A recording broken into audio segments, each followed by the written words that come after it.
जी जनाब, welcome to another episode of in swing with Aamir with me Taimur Abbas. आज दोबारा एक बहुत बड़ी खबर आई है। क्या बंदा पूछे पीसीबी को बोलो जरा तहम्मुल करें, अभी 24 घंटे पहले तो उन्होंने इतनी ज्यादा खबरें दी हैं कहीं लोगों को हार्ट अटैक ना आ जाए। बैक टू बैक हो रहा है। लेकिन यह है कि जैसे हम सब जानते हैं कि अब गैरी भाई भी नीवी नीवी होके निकल गए हैं। और जिस तरह कहते हैं लो आया जे गोरी लो गया जे गैरी लो गया जे गैरी। अभी तो आए थे और अभी चले भी गए। What do you make of it? Honestly Taimur, क्योंकि मैं हर जगह खेलता हूँ ऑल ओवर द वर्ल्ड, तो जो प्लेयर होते हैं ना, टीममेट्स वगैरह होते हैं, ओवरसीज आते हैं, क्योंकि लीग्स में डिफरेंट डिफरेंट प्लेयर्स आते हैं, वो हंसते हैं कि ये क्या हो रहा है, मतलब ये कैसे हुआ, ये क्यों हो गया। अब जवाब कोई नहीं होता हमारे पास, हम भी आगे से हंस के ही टाल देते हैं कि बस जो होना है वो होना है। लेकिन I think I don't know, मुझे लगता है कि पाकिस्तान क्रिकेट के साथ ये अच्छा नहीं हो रहा। वो पता है क्यों? एक आपका वर्ल्ड वाइड आपका इमेज सही नहीं जाता, ठीक, फिर आपको लोग पता है क्या करते हैं, सीरियस नहीं लेते यार। ना आपके प्लेयर्स को सीरियस लेते हैं। जब आप फिर इधर उधर आईसीसी की मीटिंग्स में जाके बैठते हो तो वो शायद पीछे से मजाक ही बनाते हो। तो मुझे लगता है कि ये चीजें नहीं होनी चाहिए, क्योंकि इससे नुकसान एंड ऑफ द डे एक पर्सन को नहीं है, पूरी पाकिस्तान की क्रिकेट की नेशन को और पाकिस्तान के क्रिकेट सिस्टम को है, जो नहीं होना चाहिए। एज अ प्लेयर मैं भी नहीं चाहूंगा, as a Pakistani, as a cricket fan तुम भी नहीं चाहोगे कि ऐसा हो कि पाकिस्तान क्रिकेट का मजाक बने। मैंने आपको कल भी कहा था कि पाकिस्तान क्रिकेट का जितना मजाक ये बनना ये था, जब एक आप रिफॉर्म अब एक स्टाइल में लग पड़े हैं ना, तो उसको बड़े फिर तरीके से करना पड़ेगा। अब ये नहीं कि क्रिकेट का मजाक बने यार, नहीं हो सकता, क्योंकि मैं जरा बात है एजेंट भी हूँ, मैं मुख्तलिफ लीग फ्रेंचाइजी से बात करता हूँ, ओनर से, एंड जब पीसीबी की बात आती है इट्स वेरी चैलेंजिंग। मैं साफ कह सकता हूँ कि जब मैं पाकिस्तानी प्लेयर्स डिस्कस करता हूँ, वो रिएक्शन ही डिफरेंट मिलता है in comparison to anything else. लेकिन यार अब ये सर्कस तो चल रहा है। या आप इमेजिन करो कि 9 महीने हुए हैं चेयरमैन साहब को आए हुए, और 9 महीने में ये 18वीं चेंज है। So basically that's 2 changes every month. अब उसमें अगर डायरेक्टर ऑफ क्रिकेट चेंज हो रहा है, कैप्टन चेंज हो रहा है, सिलेक्शन कमेटी चेंज हो रही है। अब 9 महीने में 18 चेंजेस आई हैं। How do you expect that organization to work? और उसमें भी प्लेयर्स पे क्या असर पड़ता है? प्लेयर पे तो बहुत बड़ा असर पड़ता है, क्योंकि प्लेयर को इनसिक्योरिटी कैसे आती है कि जो एक बंदा गारंटेड कॉन्ट्रैक्ट्स लेके आया है 2-3 साल के, और जिसको ये कहा गया कि हाँ आपके पास पावर है, आपने जो करना है, आपने जैसे टीम बनानी है आप वो बनाओ, अगर वो बंदा 6 महीने के बाद गायब हो सकता है तो मेरे पास तो कोई गारंटी नहीं है, मैं एक सीरीज के बाद गायब हो जाऊंगा। तो ये इनसिक्योरिटी जा रही है, उसके माइंडसेट उसका जो है ना डिस्टर्ब हो रहा है, डिस्ट्रैक्ट हो रहा है, जिसकी वजह से end of the day player की परफॉर्मेंस पे फर्क पड़ता है, फिर टीम का माहौल खराब होता है, फिर प्लेयर आना जाना, ये प्लेयर आया वो आया, आपकी टीम कभी भी नहीं बन सकती। क्योंकि हम लोग अक्सर ना लोग तनकीद शुरू कर देते हैं प्लेयर्स को, बच्चे अच्छा नहीं खेला, ये इसकी स्ट्राइक। अच्छा, ये तनकीद वाली जो आपकी बात आई है ना, मैंने दोबारा ये वीडियोस शुरू ही क्यों की हैं, मैंने एक चीज अब एक नोटिस किया और देखा है, तनकीद सारे करते हैं, बोर्ड ने ये खराब कर दिया, प्लेयर ने ये खराब कर दिया, प्लेयर का ये एटीट्यूड है, वो कोच ने ये डिसीजन नहीं सही लिया, वो कप्तान ने ये फैसला सही नहीं किया। बातें तो सारे करते, जब बात करते हैं ना साथ सोल्यूशन के साथ करें कि सोल्यूशन क्या है।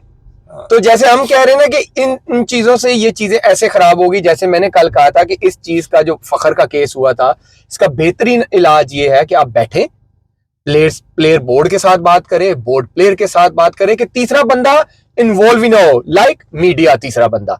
तो सोल्यूशन साथ देना है, तनकीद सारे कर सकते हैं, आके सोशल मीडिया पे बोल सकते हैं। वो मैं ये कह रहा था कि हम लोग कहने को तो बड़े तेज है कहने के लिए कि ठीक है ये मत करो, फलां प्लेयर ये कर रहा है वो, पर अगर आप उनको वो एनवायरनमेंट ही फराहम नहीं कर सकते जिसमें इंसान प्लेयर एक नर्चर कर फैसिलिटेट नहीं कर सकते। अब एक कोच आया 6 महीने बाद चला गया, अब आई थिंक हमारे 3 सालों में ये 4था हेड कोच है। यस, और सबसे पहले तो ये कैसे इसमें सेटल हो, यही मैं कहने लगा था ना कि end of the day loss जो है वो प्लेयर का है। क्यों? गैरी के प्लान्स में कुछ और प्लेयर होंगे, बिल्कुल, कि यार ये मेरा ऑस्ट्रेलिया टूर पे होगा, साउथ अफ्रीका टूर पे होगा। अब जेसन के माइंड में पता नहीं क्या, क्योंकि वो तो टेस्ट टीम को देख रहा था, अब उसके माइंड में कौन से प्लेयर्स होंगे। ऑन सीरीज जो है वो प्लेयर पहुंच गए हैं ऑस्ट्रेलिया, बिल्कुल, और कोच नहीं है। तो अब जेसन जाए अचानक, नुकसान तो फिर क्रिकेट का हो रहा है ना, प्लेयर्स का भी हो रहा है, क्रिकेट का भी हो रहा है, तो ये अच्छी चीज नहीं है, सैड है।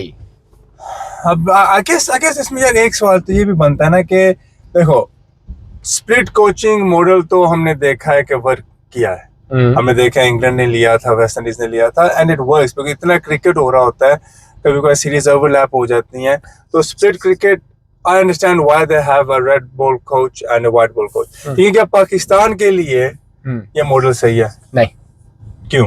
बिल्कुल भी नहीं है, मैं तो इस हक में ही नहीं था।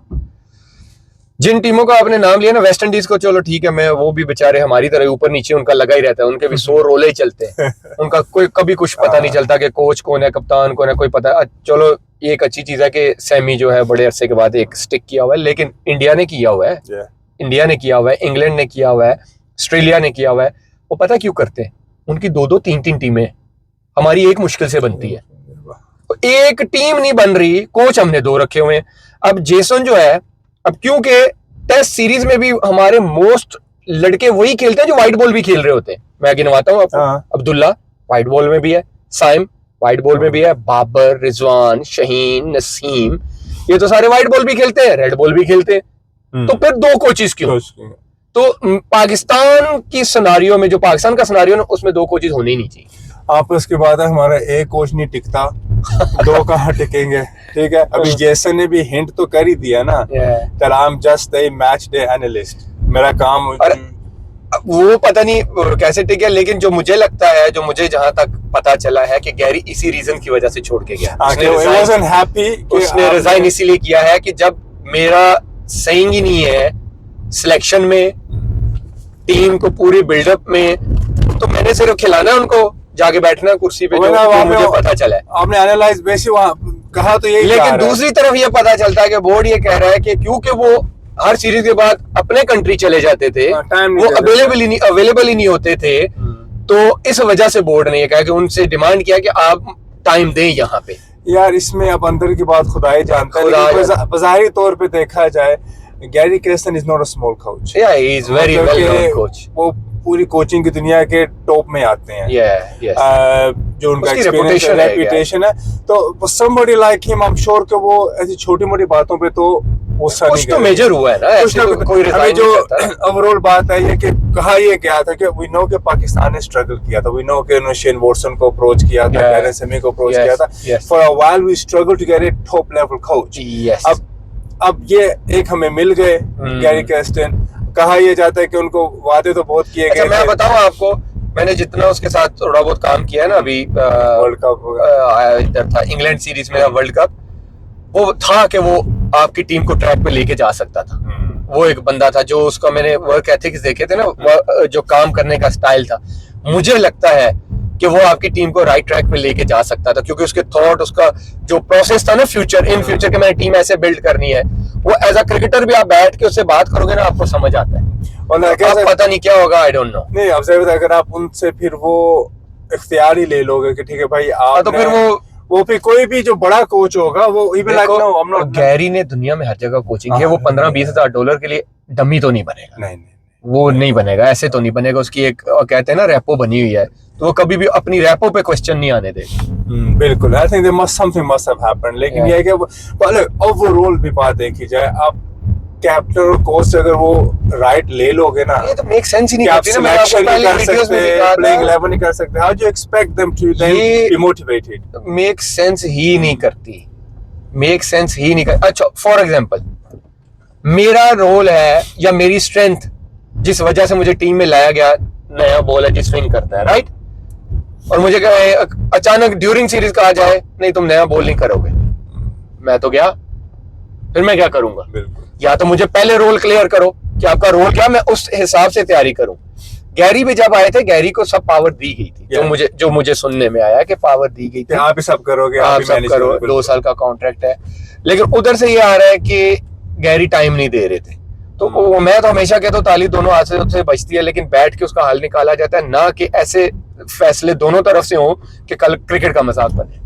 बिल्कुल बिल्कुल। लेकिन यार आई पर्सनली फील कि यार हमारे यहाँ ना कोई अपने ही कोच चलेगा, ठीक है, लोकल ही चलेगा कोई, मतलब कि अब grand Bradman didn't lost, Gary एक जो मिकी वाहिद था यार, मिकी वाहिद जो 3 साल चला, longer tenure 3 years of Mickey. उस टाइम मिकी को हटाना मैं आज भी कहता हूँ कि बहुत गलत फैसला था कि हाँ, उसने आपको चैंपियंस ट्रॉफी जिताई है, यस, और आपने उसके साथ ये किया है।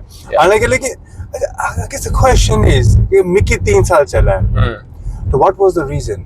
अगर बाकी नहीं चल रहे तो उस वक्त क्या डिफरेंट था जो आज नहीं है? एक तो यार देखो, टीम उसने बड़ी अच्छी बना दी थी, टीम परफॉर्म कर रही थी, ठीक। जब वो 2016 में आया, हमने टेस्ट सीरीज इंग्लैंड में ड्रॉ की 2-2 से, बल्कि हमें क्या कहते हैं 3-1 से जीत रहे थे। वो आखिरी एक सेशन बर्मिंघम में हम टी के बाद मैच ड्रॉ हो रहा था, हम एक सेशन में सारे आउट हो गए, वरना हम सीरीज जीत गए थे, ठीक।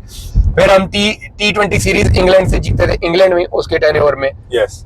फिर 2017 में हम चैंपियन ट्रॉफी जीते, ठीक।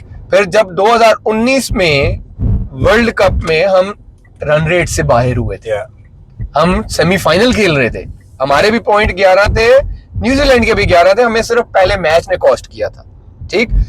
तो उसके बाद उसको फौरन हटा दिया गया था। मैंने तब भी कहा था कि ये बहुत गलत फैसला है। अभी तो उसने टीम आपकी सारी बेल्ट करके एक सेट, क्योंकि एक साल कोविड तो आया नहीं था, वर्ल्ड कप था वो, उसके बाद वो मिसबाह भाई और ये वो सारे कमेटी में थे, सारों ने फैसला करके तो मिकी को हटा दिया। और आप देखो उसके बाद 2 साल 3 साल टीम ने स्ट्रगल ही किया। तो फिर जब ऐसे फैसले होते हैं ना, तो फिर टीम स्ट्रगल करती है। अभी भी वही काम शुरू हो गया, और मुझे लगता है ये अच्छा साइन नहीं है, क्योंकि पाकिस्तान आई बिलीव कि एक टाइम था कि हम अब जाना शुरू हो गए थे, और हमारे T20 इंटरनेशनल में हमारी रैंकिंग्स हम 2 साल नंबर 1 रहे हैं सर, एग्जैक्टली। टेस्ट में भी हम ऊपर आए, तो कोई तो था उस वक्त जो एक्चुअली में देखो लीडरशिप की भी क्वालिटी होती है। सरफराज ने लीड भी बड़ा अच्छा किया था, और मिकी ने बहुत अच्छा मैनेज भी किया था, ये भी मैं आपको बताऊं। उसको प्लेयर की एबिलिटी का ना पता लग गया। उस हुआ क्या था, अभी आपने देखा हर सीरीज के बाद लड़के चेंज होते हैं। अभी भी कोई 25-30 लड़के गए हैं।